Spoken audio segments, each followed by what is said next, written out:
So ayun, magandang umaga po sa inyong lahat. Andito po muli ang lingkod, Stel TVPH muling nagbabalik. At dito po tayo sa ating dining area, ayan, kung saan ay tayo magkakape. So good morning po, shoutout po sa Team Strikers, ayan.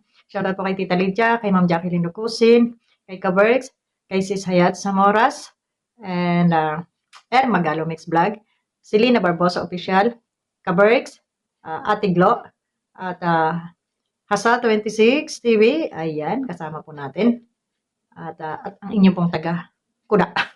Shoutout po sa Team Strikers. At shoutout po kay Papa Bal na kung saan ay ginalit ni Kapedongski aga-aga. O sabagay, tanghali na pala dyan. Dito ay morning na. 6 o'clock pa lang dito sa amin. O ayan o, 6:36. So, di ba? Ayun. At bakit tayo mag-reaction dito sa kasi nga dito nga sa post ni Kuya ni Kapidongski, sinabati natin dito si Kapidongski, nabida-bida ring isa pa. Matagal na tong pasaway eh. Oo, matagal na. Matagal na tong pasaway kay Pugong Biyahero pa. Nanga-strike na to, nanga-warning na, nanga-pahiya na. Pero pagdating dito sa bumalik ng Kalingap at nakikontent na nga lang, nakikisabay pa sa mga basher at parang siya pa yung nagko-cause ng bashing, no? So, ang kapal ng pagmumukha mo, Kapidongski, sorry ha, pero makapal talaga ang pislak mo sa ginawa mong ito. Hamakin mo ba naman? Kala mo kung sino ka na magbibigay ka ng payo. Although maganda yung payo mo, kung hindi sana ikaw yung nagsalita. Kaso nga, kung alin naman yung ikaw na yung pasaway, ikaw pa yung may lakas ng loob maganito. Alam mo pa kung ano itong sinabi mo. Kaya nanggigigil sa'yo si BSM. Ayan, post-post ka tuloy. Sabi mo dito, parang sumulat eh. Sabi mo, Dear Boss Kalinga Prab, para huwag ka nang maglagay ng madaming tao sa mga vlog katulad ng dati ng Ed si Jomcar or kahit nasa bahay lang ang shooting, wala maraming tao na kasama, mas nakakakilig pa. Galawan, normal na lang. So, yung payo mo dito, Kapidongski, hindi ka dapat nagpapayo ng ganito. Bakit? Unang-una kasi, diskarte nila yan. Alam nila kung ano yung gagawin nila sa kanilang channel. Although ikaw ay nakikikontent na nga lang, kahit hindi ka dito sa Kalingap, pintawad ka ni Kuya Bal, pero eto ka na naman at nagpapasaway ka na naman. Sabi nga, marami ka nga, sabi ng mga nag-comment, marami nga mga post, hindi ko naman nasubaybayan yung page mo, no? Marami ka mga post na mga pambabas, no? Pero hindi ka pinapansin ni Kuya Bal. Dito ka lang pinansin sa katangahan mo na ito. Ngayon, magsusuri-suri ka. Di ba? So ilang libong beses mo gagawin yung mga ganito at ilang libong beses ka rin magsusuri-suri. Hindi ka pa ba nagtanda? Hindi ka pa ba nagtanda dun sa mga unang mga pinagagawa mo? Na pwede ka namang mag-reaction pero ano ginagawa mo? Puro ka re-upload ka dyan sa iyong channel, no? Na kung kami nga hindi nga namin ginagawa yan, kumuha ng video, i-re-upload. Yung gusto nyo kasi kumita kayo ng easy money, hindi kayo naghihirap, no? Kagaya ng iba na mga antay-kalingap na nakikikontent dito sa Kalingap, magpupuna, manlalait dito sa loob ng Kalingap, nakikikontent na nga, puro pakademonyuhan ang pinagsasasabi. Ang kagaya niyan, nila yung mga dyan, makakapal ang mukha. Hindi na kayo nahihiya, hindi talaga kayo tabla ng hiya, no? Na easy lang kung gumawa kayo ng, doon nyo gawin kay Pugong Biyahero yung mga ginagawa ninyo, no? Doon nyo gawin. So sana maging ganito na rin si Kalinga Prab or si Kuya Bal. Kuya Bal, wag ka nang maawa dito sa mga taong ito. Hindi naman sa pinapangunahan kita, suggest lang to para sa mabigyan ng leksyon, itong mga bastos na kagaya nito, gawin yung kagaya ng ginagawa ni Pugong Biyahero, na, ayan, may post, totoo naman yung sinasabi dito ni Pugong Biyahero, na hirap yung mga scouter niya mag-akyat sa bundok, maghanap ng kanilang iba-vlog, maghanap ng kanilang i-content. Tapos, itong mga buwakan ng inang ito, easy-easy lang, kukunin yung kanilang mga video, kukunin yung kanilang mga picture, at i-re-upload nila. Kagaya nga nung na-reaction na natin dyan, na mga page na ito ay kinukuha ang mga picture nito mga angels ng Kalingap at ipinag-a-upload, ginagawa ng AI dyan sa kanilang mga channel. So, mas malaki pa yung views nila kaysa dun sa original na nagpakahirap, magkuha ng picture. Akala naman ninyo yung pagkuha ng picture, hindi yan trabaho. Gastos din ho yan, gastos sa oras. Ginagastosan nila yan. Yung pagpapamake-up sa mga angels na ito, gastos yan. Tapos easy lang kayo kukunin yung mga picture nila at gagawa nyo ng mga AI ninyo dyan. Tapos i-upload ninyo sa inyong mga Facebook page. Diba? So ganun kayo kakakapal ang mukha. Gusto niyo kumita na walang kahirap-hirap. Mag-effort naman kayo, maghanap kayo ng yung medyo paghihirapan nyo naman bago kayo magkapera. No? Hindi yung easy money para kayong mga daigyo pa yung mga magnanakaw. Nakabantay lang kayo doon sa pinaghirapan ng iba. So, ganun. O kagaya niyan, nung mga antay-kalingap dyan, lalo na yung si Kangipin. Yung si Kapeste. Ngaw-ngaw ng ngaw-ngaw, kuha ng content dito sa Kalingap, kumikita ang puta na walang kahirap-hirap. O, di ba ga? So, ganun kayo kakakapal, ganun kakakapal ang mga mukha nitong mga piste na to. Makape nga muna ako. Sarap ng kape. Ayan, ako'y maaga naglalaga ng aking tlo. Sarap ko muna ito. Maingay. So, di ba? Ganun. Ganun kayo kakakapal ang mga mukha. So, ito, ginalit nyo si Papa Bal. Anong sabi dito ni Kuya Bal? Ang sabi ni Kuya Bal, kay galit na kay Kapidongski.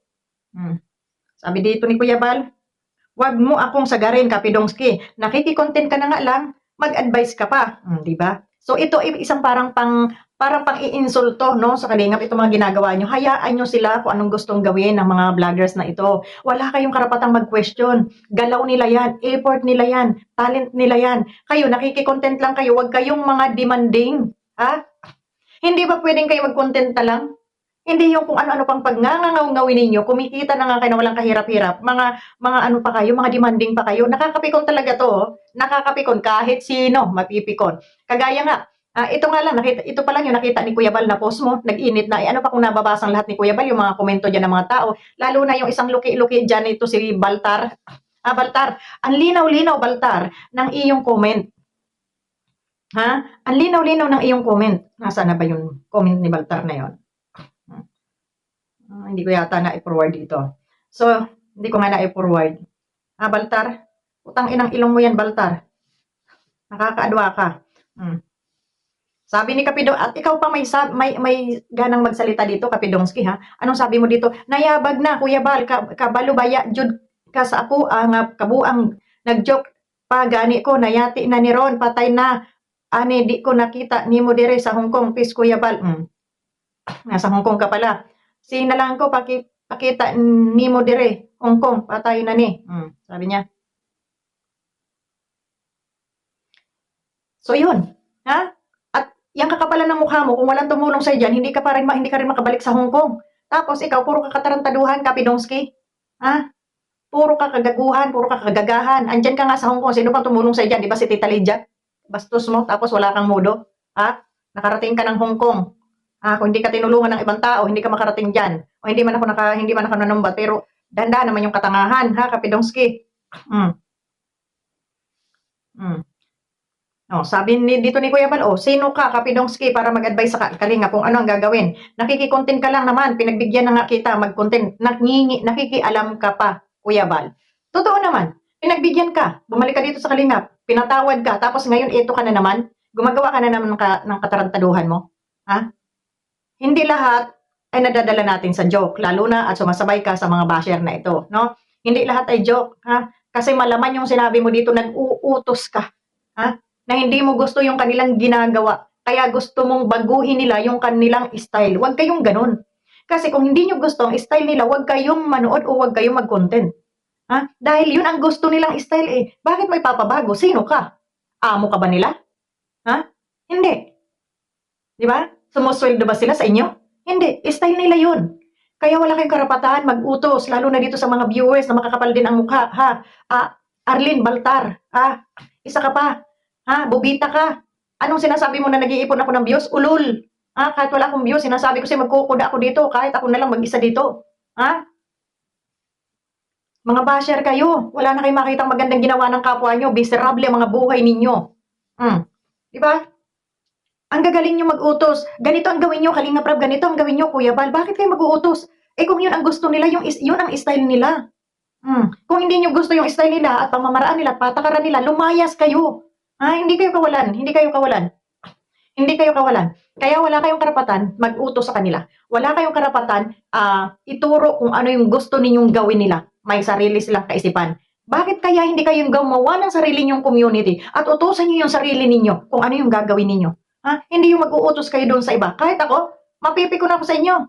Tangina, nakiki-content lang kayo, kakapal ng mukha nyo, kumikita kayo ng easy-easy. Wala kayong kahirap-hirap. Tapos ngayon, mga demanding pa kayo para sundin kayo. Yung mga opinion yung palpak. Kahit isang barangay pa ang kunin nilang tao dyan, wala kang pakialam, Kapidongski. Ha? Dito sa sinasabi mo na mas maganda yung kakaunti, wag kumuha ng marami. Kaya nga kumukuha ng marami para mas maraming matulungan kahit sa maliit na paraan lamang maisalba yung mga pag-aaral o yung mga talent-talent nila dyan, nangangailangan ng baon-baon sa school. At least, yung kikitain nila dyan, ha, paunti-unti, hindi man kalakihan, malaking tulong yun sa kanilang pag-aaral. Di ba? Tapos ngayon, kung sino kayo makadima na wag ganito, wag ganito, wag ganito. Oh. Hmm? Tapos itong sa Mikris, nag-umpisa na naman yung mga bashing dyan. Sino ba yung grupo ng basher na yan dyan? Hindi pa itong mga tigbak, itong mga animal na to. Ha? Huwag nyo hintayin na ipatigil yan ni Kalinga Prab. Mas lalo kayo mawawala ng ano. Ha? Di ba? Ang gugulo niya, totoo lang, ang gugulo nito mga nasa Mikris na to, hindi man lahat ha. Kawawa lang yung mga love team na to. Kayo yung nagpapagulo. Imbis na itong mga batang ito ay tuloy-tuloy sa kanilang pag-aaral, may kita sila dahil diyan sa kanilang mga palabas ng mga love team. Di ba? Ang uuwi nyo. O meron pang nagsabi na, hindi ko na gusto yung, puro na lang kantahan, ganito. Style nila yun. Ha? Yun yung content nila, magkantahan. Ha? Dito sa Mikris, anong problema nyo? O, dito naman kay Joy, o magkilig-kilig. Dito kay, kanino na to? Kay Carla. Kay, sa EDSI. Di ba? Mga kilig-kilig sila. Yung iba, kanta yung iba. Kanya-kanyang gimmick. Ha? Kanya-kanyang gimmick. Para mayroon silang content. Ha? Kayo naman, mga buang. Itong mga basher na to. Nakikinood na nga kayo, ang dami nyo pang kuda. Kung ayaw nyo panoorin, kung ayaw nyo doon sa kanilang mga style, huwag kayong manood, mga bubita. Ha? At yan, mapala mo, Kapidongski. Balik tayo kay Kapidongski. Mapala mo yan. Yan ang gusto mo? Oh. Diba? Sumikat ka. Ayan, pinagpupus ka na ni Kuya Bal sa Facebook. Ay, nako, Kapidongski, hindi ka talaga nadadala. Ay, nako. Sira ulo ka kasi. Magtrabaho ka na lang dyan para hindi ka mapukpok ng amo mo. At sa susunod, huwag kang uuwi ng Pilipinas kung hindi mo kayang bumalik ng Hong Kong, ha? At pasaway ka. Ayan, kaya ka kinakarma dahil dyan sa abnormalan mo, Kapidongski, kakapalan ng mukha mo. Bakit ba pasaway kang dipungal ka? Noon ka pa no? Si Bupil, gigil na gigil sa'yo noon pa. Hindi kita nire-reaction na daw pa. Kasi kay Bupil palang pula. Pero ngayon, nakakapikon ka na nga rin. Kahit sino mapipikon sa'yo. Kaya dapat sa inyo, ipag-i-strike na. Sana lang, sana lang ha, hindi ko naman inutusan si Kalinga Prab, sana lang. Gawin ng Kalingap yung ginagawa ni Pugong Biyahero. So lang, maraming salamat and God bless po sa atin lahat. Bye-bye!